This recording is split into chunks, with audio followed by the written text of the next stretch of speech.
दोस्तों, वीडियो शुरू करने से पहले कृपया आप मेरे चैनल को सब्सक्राइब जरूर करें और साथ में बेल आइकन को भी दबा दें ताकि मेरे नए वीडियो का नोटिफिकेशन आपको मिल जाए। और अगर वीडियो अच्छा लगे तो कृपया लाइक, कमेंट और शेयर जरूर कीजिए। अब देर न करते हुए आज की साखी शुरू करते हैं। एक बार श्री गुरु नानक देव जी शहर के बाहर पेड़ के नीचे बैठे लोगों को उपदेश दे रहे थे कि इस दुनिया का हर इंसान परमात्मा का दिया खाता है और बिना परमात्मा की मर्जी से उसे इस दुनिया से कुछ भी नहीं मिल सकता। तभी संगत में से एक आदमी खड़ा हुआ और गुरु नानक देव जी को कहने लगा, मैं इस बात को नहीं मानता कि इंसान भगवान का दिया हुआ खाता है। इंसान तो खुद कमाता है और खुद घर बनाता है और वो अपनी कमाई का ही खाता है। भगवान का लिखा वो कैसे खाता है? गुरु नानक देव जी ने कहा, इस बात को मैं तुम्हें कैसे समझा सकता हूँ, लेकिन असलियत तो यही है, इंसान भगवान का लिखा हुआ ही खाता है। वो आदमी अपनी जिद पर अड़ गया कि चलो आज मैं अपने मन में ये ठान लेता हूँ कि कल मैं खाना नहीं खाऊंगा, तो क्या भगवान मुझे जबरदस्ती खिला देगा? गुरु नानक देव जी ने कहा, अपने घमंड में उस ईश्वर को कभी चुनौती मत देना, लेकिन अगर फिर भी तुम ये कह रहे हो कि कल खाना नहीं खाओगे, तो तुम कल खाना छोड़कर दिखाओ। अगर ईश्वर ने तुम्हारे लिए खाना लिखा हुआ होगा तो वो तुम्हें खुद ही खिला देगा। उस आदमी ने गुरु नानक देव जी की चुनौती को कबूल कर लिया और अगले दिन सुबह उसने अपनी पत्नी को बोल दिया, आज मैं खाना नहीं खाऊंगा। उसने मन में सोचा, अब भगवान मुझे खाना खिलाकर दिखाए।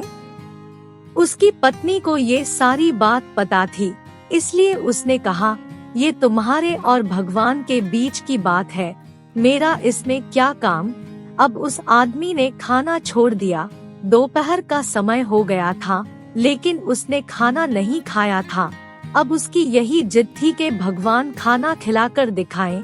दोपहर के बाद उस आदमी को थोड़ी सी भूख महसूस होने लगी, क्योंकि घर की रसोई में से उसे खाने की खुशबू आने लगी थी। ये देखकर उसका मन डोलने लगा और वो अपने घर से बाहर निकल गया।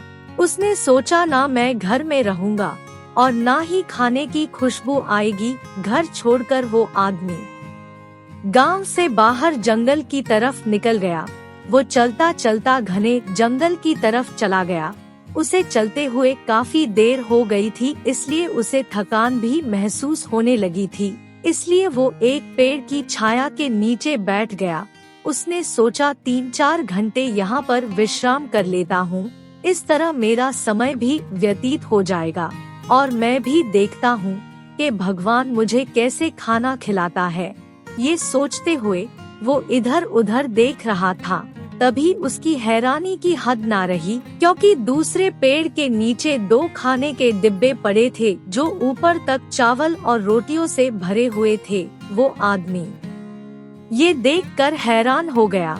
उसने सोचा, ये भी कोई भगवान की करामात है, नहीं तो इतने घने जंगल में रोटी कौन रख के जाएगा। उसने मन ही मन सोचा, चाहे कुछ भी हो जाए, मैंने कुछ भी नहीं खाना है, ये जरूर परमात्मा की ही माया है। असलियत में वो खाना किसी राहगीर का था जो खाना खाने के लिए पेड़ के नीचे बैठा था। तभी उसे घोड़ों के कदमों की आवाज आने लगी तो वो डाकुओं के डर से खाना बीच में ही छोड़कर भाग गया। वो आदमी अभी खाने के डब्बे की तरफ देख ही रहा था कि तभी घोड़े के कदमों की आवाज फिर आई। वो घोड़े के कदमों की आवाज सुनकर डर गया और खाने की तरफ से ध्यान हटाकर झाड़ियों के अंदर छुपकर बैठ गया। 5-7 घोड़ों में से डाकू नीचे उतरे। उनमें से एक डाकू ने अपने सरदार से कहा, सरदार, यहाँ 2 खाने के डिब्बे पड़े हैं जिसके अंदर चावल और रोटी है, आओ हम सभी इसको मिल बांट के खा लेते हैं। सभी लोग घोड़ों से नीचे उतर आए। जब वो खाना खाने लगे तो उनमें से एक डाकू ने कहा, अभी खाना मत खाना। सरदार ने पूछा, क्यों? दूसरे डाकू ने जवाब दिया, सरदार, हो सकता है किसी ने इस खाने में जहर मिलाया हो और इसलिए इसको खाते ही हमारी मौत हो सकती है। क्योंकि इतने घने जंगल में खाने के डिब्बे कहाँ से आए, ये तो पता करना पड़ेगा।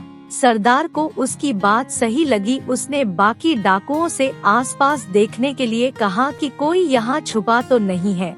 जब डाकुओं ने आसपास देखा तो उन्हें झाड़ियों के अंदर छिपा हुआ वो आदमी दिखाई दिया।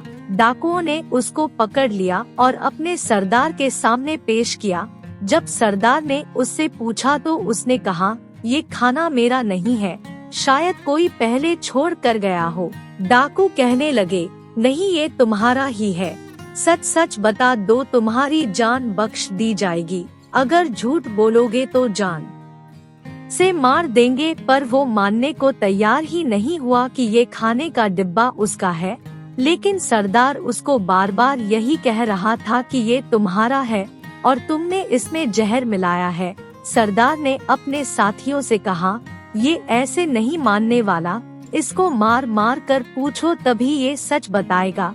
सारे डाकू इकट्ठे होकर उसको मारने लगे।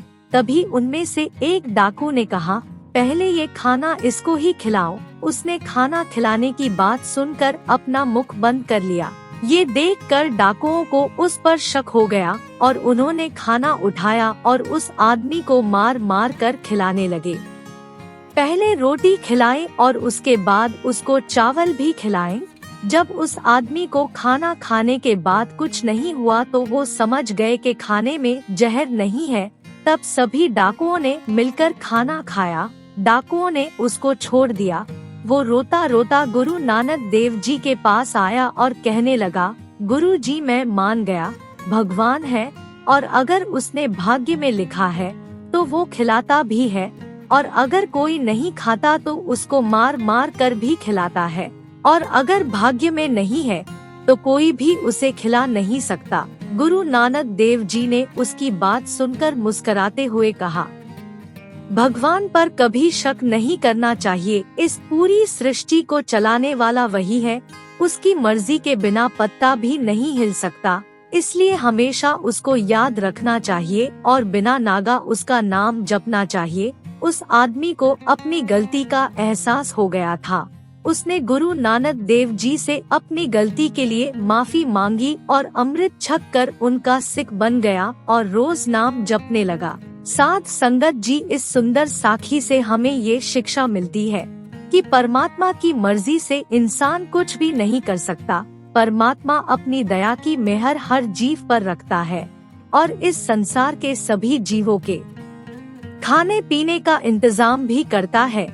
इसलिए हमारा भी फर्ज बनता है उस परम पिता परमेश्वर को हमेशा याद रखे और उसके हुक्म में रहे।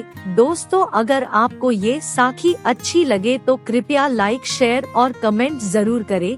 आपके प्यार और स्नेह के लिए बहुत बहुत धन्यवाद।